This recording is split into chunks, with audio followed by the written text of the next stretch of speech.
ज्या विद्यार्थ्यांनी हे प्रकरण बाहेर काढलं, सीबीएसईच्या पेपरचं प्रकरण बाहेर काढलं, त्या विद्यार्थ्यांना पाकिस्तानी म्हणण्याचं काम भाजपच्या लोकांनी या ठिकाणी केलं. त्या विद्यार्थ्यांना देशद्रोही म्हणण्याचं काम या ठिकाणी भाजपच्या लोकांनी त्या ठिकाणी केलं. काल आमचे नेते राहुल गांधी त्यांच्यावर बसले, गप्पा मारल्या आणि तुमच्या भविष्याचा विचार या ठिकाणी केला पाहिजे ही भूमिका राहुल गांधींनी त्या ठिकाणी घेतली. गेले 3-4 महिने राहुल गांधी सांगतायत की देशाचं वातावरण वेगळं आहे, चुकीचं आहे, अर्थकारण चुकलेलं आहे, परंतु त्या ठिकाणी मानायला त्या ठिकाणी तयार नाही. आज निवडणुका झाल्यावर पेट्रोल वाढत चाललेलं आहे. दररोज जसं या ठिकाणी बीपी वाढतो तसं आता पेट्रोल वाढायला लागलेलं आहे. म्हणजे आता लोकांनी एका बाजूला बीपी बघायचं, शुगर बघायचं आणि दुसऱ्या बाजूला पेट्रोलचा दर बघायचा. म्हणजे वाढतंय का हे बघायचं काम त्या ठिकाणी करायचं आहे. दर दिवसाला आम्हाला काही अर्थतज्ञ सांगतात की आता पेट्रोल किमान 150 रुपयावर या ठिकाणी पुढच्या महिन्यापर्यंत जाईल, किमान 150 रुपयावर जाईल अशी अवस्था या सरकारने केलेली आहे. हा युद्धाचा परिणाम आहे का? तर युद्धाचा परिणाम आहे हे मानतो, परंतु युद्ध होण्याआधी 2 वर्ष या देशाची अर्थव्यवस्था कोलमडलेली आहे, या देशाचं अर्थकारण बिघडलेलं आहे, या देशाला दिशा नसलेलं सरकार असल्यामुळं या देशाचं अर्थकारण बिघडलं. आज पेट्रोल डिझेल वाढलं, महागाई वाढणार आहे. आज तुम्ही व्हॉट्सअपवर बघताय IT कंपनीमध्ये आता 500-500 लोक, 700-700 लोक एका वेळी काढून टाकण्याचं काम त्या ठिकाणी चालू आहे.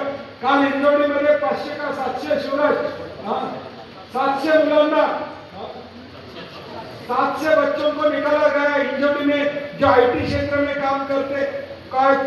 भाजपा की नीति क्या है, भाजपा का इसके बारे में धोरण क्या है, वो कोई नहीं बता सकता. सिर्फ जातीय तणाव निर्माण करायचा, हिंदू मुसलमान जातीय तणाव निर्माण करायचा आणि स्वतःची पोळी साधून घेण्याचा प्रयत्न भाजप करतोय. आणि माझी काँग्रेसच्या कार्यकर्त्यांना विनंती, मी नेहमी या व्यासपीठावर सांगतो की सोशल मीडिया हे आपलं मोठं शस्त्र लोकांच्या पर्यंत पोहोचायचं. आपण सोशल मीडियाच्या माध्यमातून जो भाजपचा काळा कारभार आहे तो लोकांच्या पुढे आणण्याचं काम या ठिकाणी केलं पाहिजे.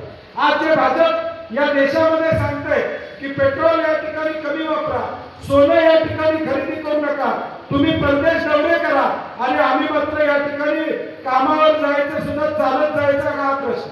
माझा या महाराष्ट्रातल्या भाजपच्या लोकांना जाहीर आव्हान आहे, हिम्मत असेल या भाजपच्या 15 प्रमुखांना आव्हान आहे, जिल्हा अध्यक्षांना आव्हान आहे, मंत्र्यांना आव्हान आहे, आमदारांना आव्हान आहे.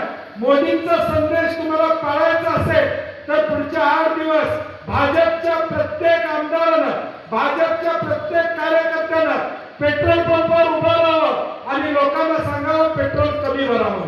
दागिन्याच्या दुकानावर बाहेर थांबावं आणि दागिना खरेदी करायला गेले जाणाऱ्या माणसाला नमस्कार करून सांगा मोदी साहेबांचा निरोप आहे, दागिने खरेदी करू नका. हिम्मत असेल तर पेट्रोल पंपावर भाजपच्या कार्यकर्त्यांनी या ठिकाणी उभा राहा.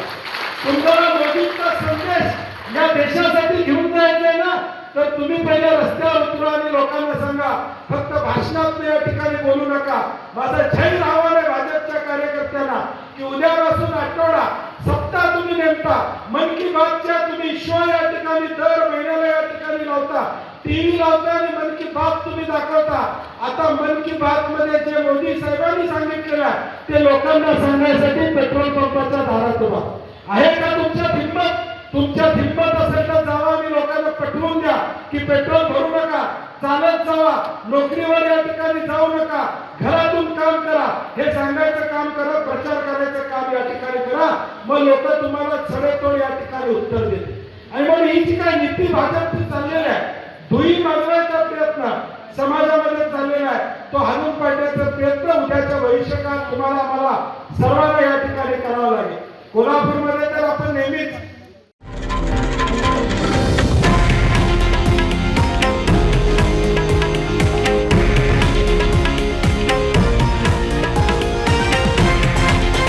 हे आहे देशातील नंबर 1 न्यूज नेटवर्क आणि आपण पाहत आहात TV9 मराठी, एकमेव.